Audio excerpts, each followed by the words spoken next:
This morning, while J.D. Vance was packing for Pakistan, Iran seized 2 ships. The ceasefire between the United States and Iran was supposed to expire tonight. Trump extended it last night. Iran's response was to wake up this morning and seize 2 cargo vessels in the Strait of Hormuz, disable a third, and remind everyone on Earth that they are still very much in charge of what moves through those 21 miles of water. How did we get here? Let's go. The ceasefire was announced on April 8th, a 2-week truce brokered by Pakistan. Iran would stop shooting, America would stop bombing, and both sides would send negotiators to Islamabad to figure out what came next. What came next was the blockade. On April 13th, 5 days into the ceasefire, the U.S. announced a naval blockade of all ships entering or leaving Iranian ports. CENTCOM deployed over 10,000 personnel and a dozen warships to enforce it. Trump called it necessary pressure. Iran's foreign minister called it, quote, an act of war and thus a violation of the ceasefire. He called it extremely dangerous and criminal. Both of those things can be true simultaneously. America announced a ceasefire. America kept the blockade. Iran said keeping the blockade during a ceasefire is not a ceasefire. America disagreed. And now we are here. The gap between what Washington calls something and what it actually is has been the defining feature of this conflict from the beginning, and nowhere is it more visible than what happened to a ship called the Tuska.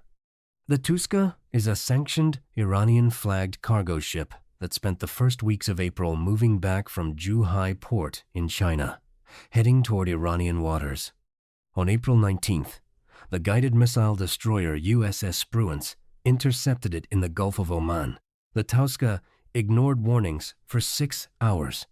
CENTCOM then fired several rounds from the destroyer's 5-inch gun directly into the ship's engine room, blowing a hole in the hull and disabling propulsion.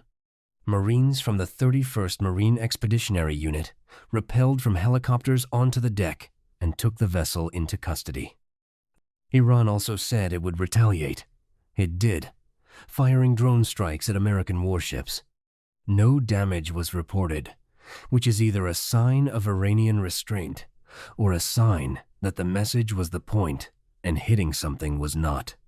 The Tuska had reportedly been loading at a Chinese chemical storage port in Zhuhai before heading home. Trump called its cargo a gift from China and said U.S. forces were inspecting to determine what was on board. China's foreign ministry said it hoped all relevant parties will abide by the ceasefire agreement and avoid escalating tensions, which is diplomatic language for, this is not our problem. Please stop making it our problem. This morning, Iran seized 2 more vessels in the strait for what the IRGC called disrupting order and safety. A third ship, the Euphoria, was disabled off Iran's coast. At least 2 container ships had their bridges hit by gunfire. The UK Maritime Trade Operations Agency warned of high levels of activity in the Hormuz area. The ceasefire is technically still in effect. J.D. Vance, Steve Witkoff, and Jared Kushner are either in the air heading to Islamabad or were supposed to be. The second round of peace talks was scheduled. Pakistan had set up the venue.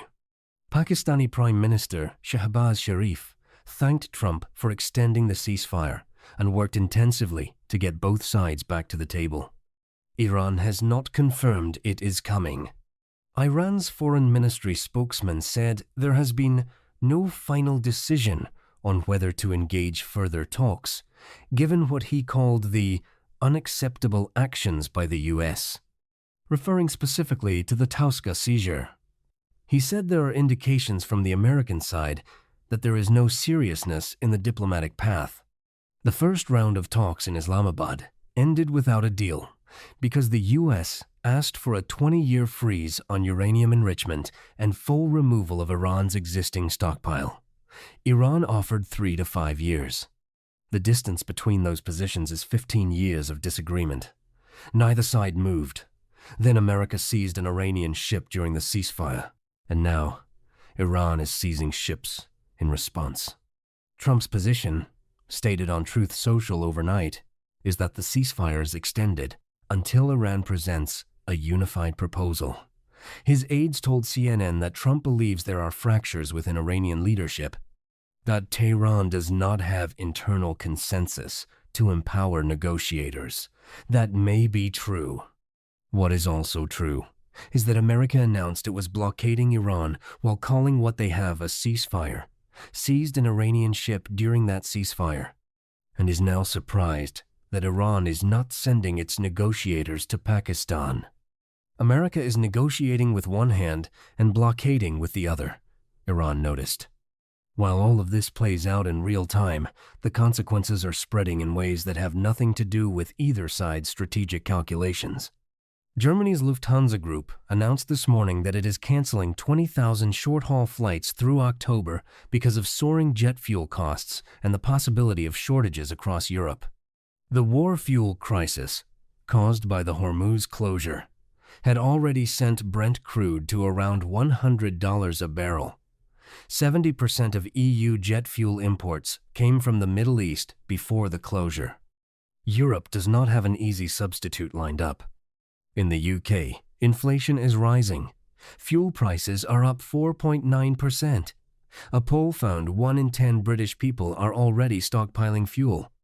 Military planners from more than 30 countries are meeting at a Royal Air Force base north of London right now to design a multinational mission to safeguard the strait, but they have said that plan will only activate after what they call a sustained ceasefire, which brings us back to this morning. Inside Iran, the internet blackout has now been running for 54 consecutive days. According to the internet monitoring group NetBlocks, this is the longest nation-scale internet shutdown ever recorded in any country.